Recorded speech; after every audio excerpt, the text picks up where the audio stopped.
નવયુગ વિદ્યાલયના અધ્યસ્થાપક સ્વર્ગનીય મગનભાઈ બી સોલંકીની 31મી પુણ્યતિથિ નિમિત્તે સારા પરિવાર દ્વારા વિવિધ સેવાકીય કાર્યો સાથે ભાવભીની શ્રદ્ધાંજલિ અર્પણ કરવામાં આવી હતી. ધ્વનિ બ્લડ બેંકના સહયોગથી રક્તદાન કેમ્પનું આયોજન કરવામાં આવ્યું હતું. આ કેમ્પમાં વિદ્યાલયના આચાર્ય શ્રી હિતેન્દ્રસિંહ ઠાકોરે 50મી વખત અને તેમના ધર્મપત્ની નૂતનબા ઠાકોરે 18મી વખત રક્તદાન કરી પ્રેરણારૂપ ઉદાહરણ પૂરું પાડ્યું હતું. જરૂરિયાતમંદ વિદ્યાર્થીઓને ઠંડીથી રક્ષણ મેળવવા ધાબળાનું વિતરણ કરવામાં આવ્યું હતું. આ પ્રસંગે શાળાના મંત્રી શ્રી ભૂપતસિંહ ચૌહાણ, પૂર્વ શિક્ષક શ્રી જી.સી. પંચાલ, શ્રી સુભાષભાઈ સોલંકી અને આચાર્ય શ્રી હિતેન્દ્રસિંહ ઠાકોરે પ્રાસંગિક ઉદ્બોધન આપ્યું હતું. તસ્તી શ્રી રણછોડભાઈએ પણ પોતાના પ્રતિભાવો રજૂ કર્યા હતા. આ સમગ્ર કાર્યક્રમનું સફળ સંચાલન ઉચ્ચતર માધ્યમિક શિક્ષક શ્રી ડી.એમ. મીર દ્વારા કરવામાં આવ્યું હતું, જેમાં શાળાના તમામ સ્ટાફ મિત્રોએ સહકાર આપ્યો હતો. સ્વર્ગસ્થ મગનભાઈ બી સોલંકી જંબુસરના પનોતા પુત્ર અને તેમની 31મી પુણ્યતિથિ નિમિત્તે આજ રોજ નવયુગ વિદ્યાલય જંબુસર ખાતે શ્રદ્ધાસુમનનો કાર્યક્રમ રાખવામાં આવ્યો હતો.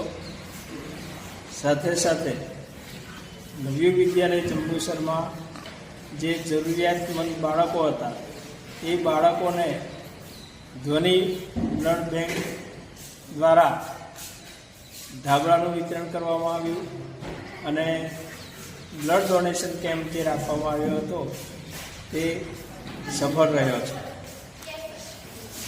શિક્ષણ મેળવવા માટે જતા હતા, એટલે આવા સમયે એમને શિક્ષણની ચિંતા કરી અને આટલી બધી સંસ્થાઓ તો સ્થાપી, પરંતુ બીજી બધી સંસ્થાઓ ભલે કોઈ પણ જાતિના વર્ગના હોય, લઘુમતી હોય, પટેલ હોય કે ક્ષત્રિય હોય, ગમે તે હોય, એ લોકોના ગામની અંદર પણ મંજૂરી એ શાળા ખુલે એ માટેના પ્રયત્નો કર્યા છે, લાવી આપી છે. રહી વાત આપણી સંસ્થાઓની કે જ્યાં મફત અને ઉત્તમ શિક્ષણ શરૂઆતથી જ મળતું આવ્યું છે, જેનો હું સાક્ષી છું. વિદ્યાર્થી મિત્રો, આ હિતેન્દ્ર 10મામાં 2 ટ્રાયલવાળો હતો અને જે ખેતીવાડીના કામમાં લાગી ગયેલો હતો, અને એવા સમયે ઘણી બધી સ્કૂલોમાં એડમિશન આવા ડફોડને કે કાં તો નપાસ થયેલા અને ટ્રાયલવાળાને આપવામાં ન આવે, ત્યારે આ શાળાએ મને પ્રવેશ આપ્યો અને આદરણીય પંચાલ સાહેબ જેવા જે ભૂતપૂર્વ શિક્ષકો છે ખૂબ જ આ શાળામાં તનતોડ મહેનત કરતા હતા અને અમારી અંદર શિક્ષણની એક જ્યોત જલાવી, અને જેના કારણે આજે એ જ હિતેન્દ્ર આપ સૌ સમક્ષ આજે આચાર્ય તરીકે અહીંયા ઊભો છે. ને એ રીતે મને શાળા મંડળના પ્રમુખ શ્રી મહેશભાઈ સોલંકી સાહેબે મારી પસંદગી કરી છે અને મને કામ કરવાની તક આપી છે, એ બદલ એમનો પણ હું ઋણી છું. ખાસ કરીને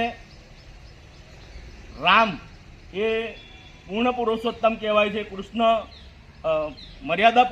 રામ મર્યાદા પુરુષોત્તમ કહેવાય છે, કૃષ્ણ પૂર્ણ પુરુષોત્તમ છે.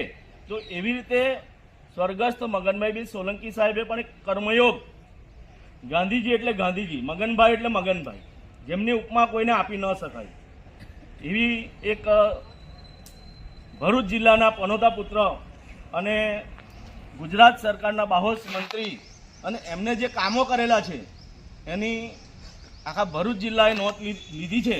અને આજે એમની ખોટ કોઈ એવો બાહોશ નેતા આપણા જંબુસરમાં કે ભરૂચ જિલ્લામાં નથી કે જે પ્રજાની ચિંતા કરે, શિક્ષણની ચિંતા કરે.